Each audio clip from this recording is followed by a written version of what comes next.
Today we will unbox no other than the most expensive paper towel roll you've ever seen, the CLAW M72A3 LAW.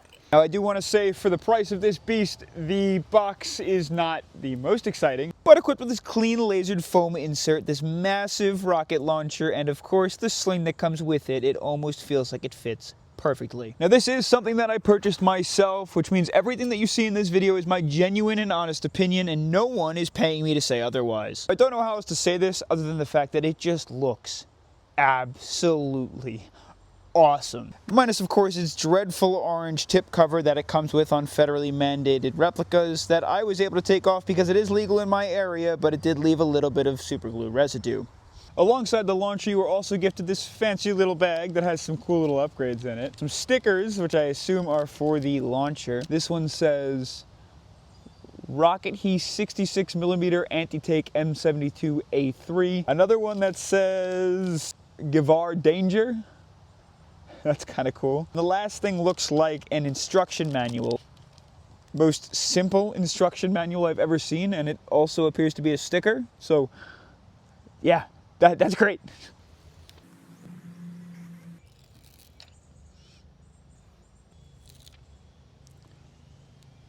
Now, with the instructions planted firmly on the side so we never forget how it works, our labels and our warnings, let's show you its features. This overpriced anti-tank potato shooter comes in at about 3,200 grams and is a mixture of aluminum and polymer. And as advertised, will take any 40mm airsoft grenade shells on the market. Almost, because it won't take tag-ins. I still want to try that. Maybe some modifications will help, but they say it can. Oh, and try not to forget the sling that comes with it and the front cap.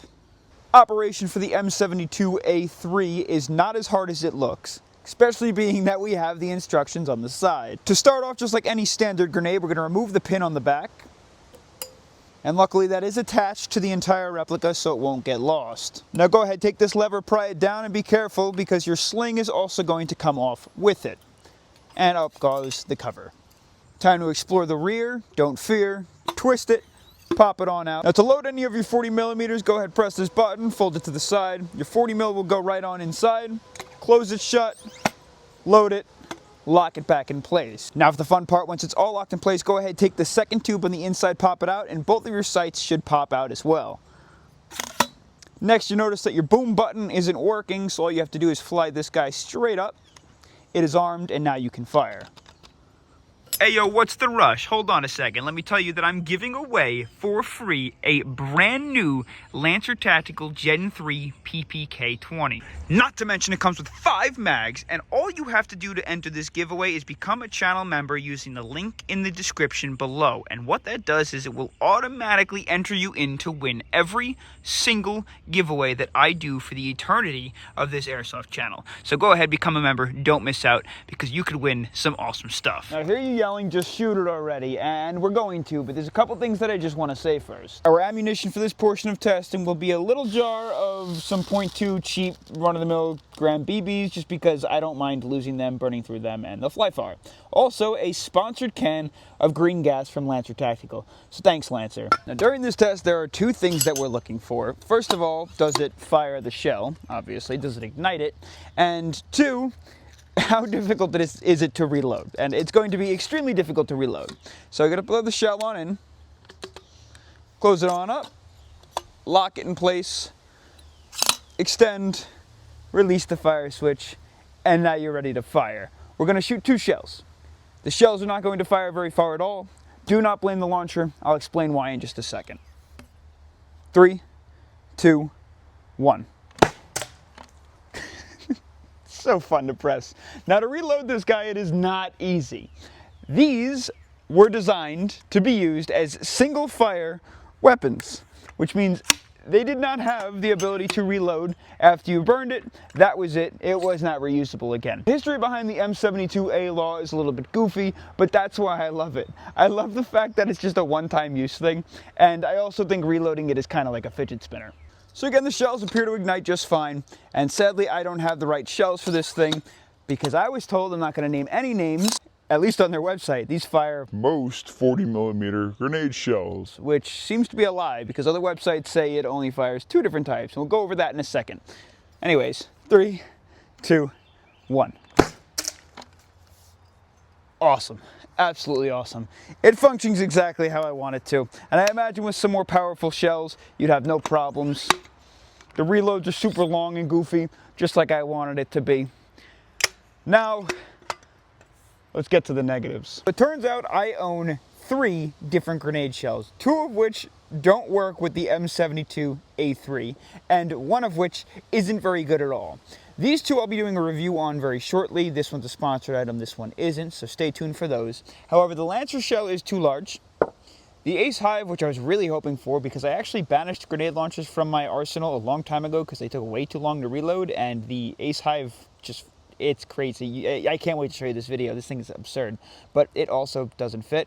And then this guy, which I'm not going to share too much on right now. It's actually a tracer shell, which is kind of funky, but a video is coming out on it soon. It's the only one that fits, that I have. Just as a quick demo, I'll show you the problem. So first we'll take the Lancer shell. It's too large. The base of it, or the gas reservoir, just doesn't fit. I don't know if I could either sand this down or bore out the inside a little bit more. The Ace Hive also tends to have the same problem. Another shame, because I was really, really hoping these would work.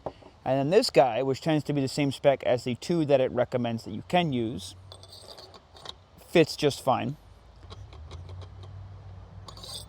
But like I said, it's the only one I have, and it's not very good. Now, other websites state companies like Mad Bull and 40 Max are the ones that work best with these. If you guys have any suggestions, please let me know, because there is really nothing available online when it comes to different 40mm shells that work with it. Now, just before we get into what it's made of and how it works, there is something that we have to note, because when it comes to any rocket launchers, a couple of the things that are super essential is, can it fire the shells? And if it can, well, then it works. It's very good, because the shells are what make the launcher's not what makes the shells. As long as the shells are powerful enough to expel the BBs, then the launcher's going to function just fine. It's just a tube with a button that expels the shells. Now lastly, like most cases, a launcher is going to be considered a sidearm. So the real question is, can I throw it over my shoulder on a sling, abuse it, drop it, toss it to the ground? Does it feel like it's going to last, or is it just going to snap in half? And in the case of the M72A3 LAW, like you'll see in a second with all of its constructed parts and what it's made of, it will. This thing could definitely take a beating, I can just tell.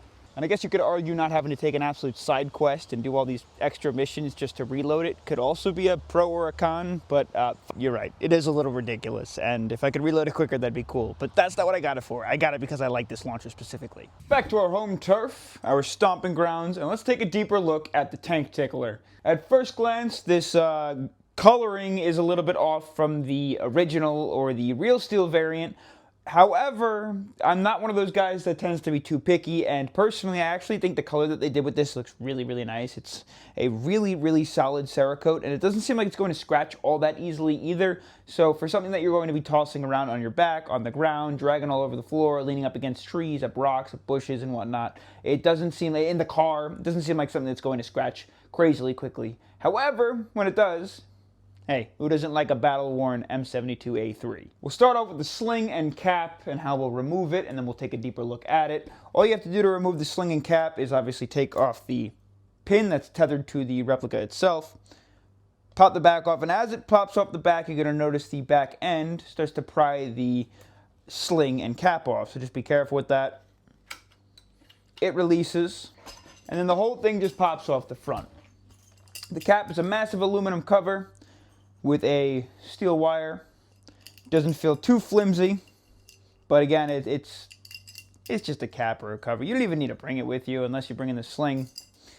The sling is, needless to say, like a cheap backpack string. I don't really know what the weight of this guy is or the strength, but it'd be nice if we had a stronger sling, something that felt a little bit higher quality.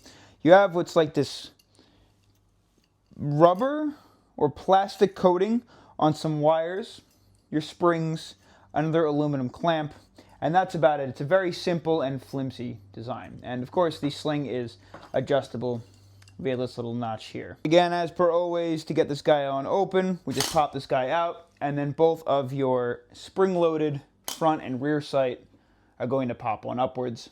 And there is your M73A LAW. Now, before we go any deeper, I want to let you know that every single screw and pin on the LAW is completely steel.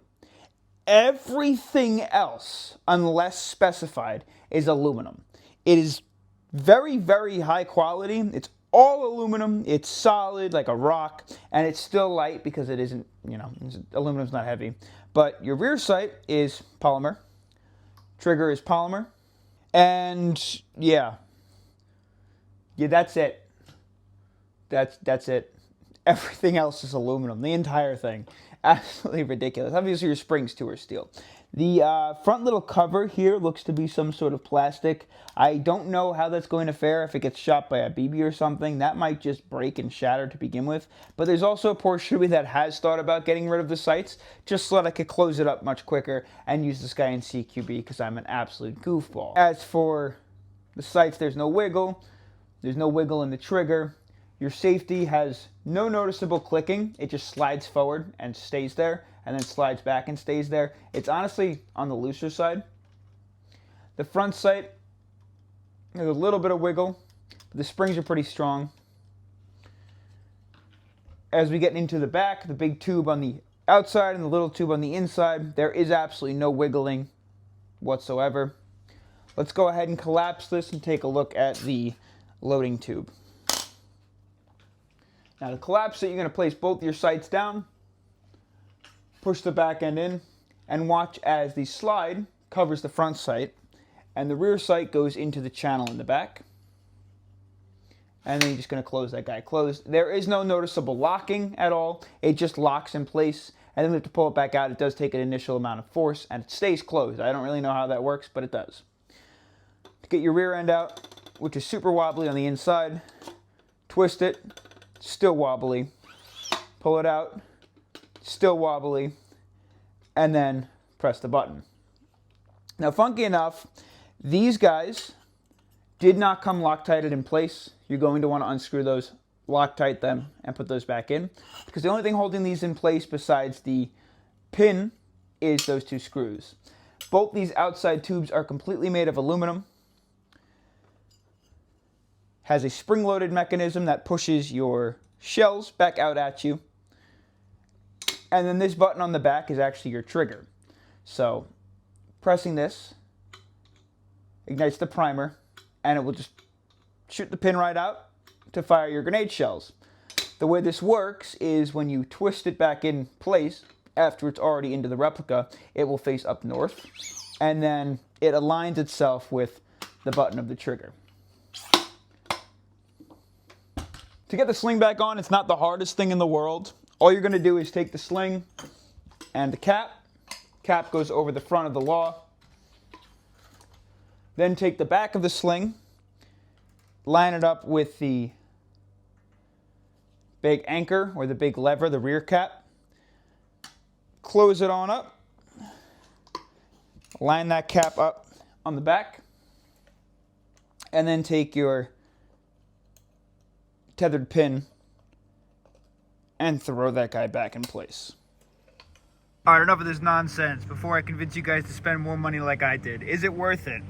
Does it work well? Do I think there needs to be changes? Should you get one? Does it look absolutely gangster? Yeah. Is the tank killer built like a tank? Yeah. However, I do not care what you say. The price tag on this thing is totally unjustified, and I'm sure the markup on this thing is ridiculous. And with that being said, the fact they also couldn't make it take more different varieties of grenade launcher shells is even more embarrassing. The reloads are also unbelievably long, so if you're looking for something fast and functional, that's not going to be for you. However, it does exactly what I thought it was going to do, so it's honestly not bad. So unless the M72A3 LAW is on your list of must-haves like me, I really don't recommend you go pick one of these up. However, if you are going to, I don't know what the shell compatibility is for all of the other variations of it and the different companies that make them. However, these are still available. I know a lot of the time rocket launchers tend to be on limited availability, and this one is built like an absolute brute force of nature. I don't know about the other ones, but this one is fantastic. So yeah, maybe don't go crazy and waste your money like I did, but also, I don't think I did. I hope you had fun. I hope you enjoyed the video. Don't forget to enter the giveaway, and I'll see you on the next adventure.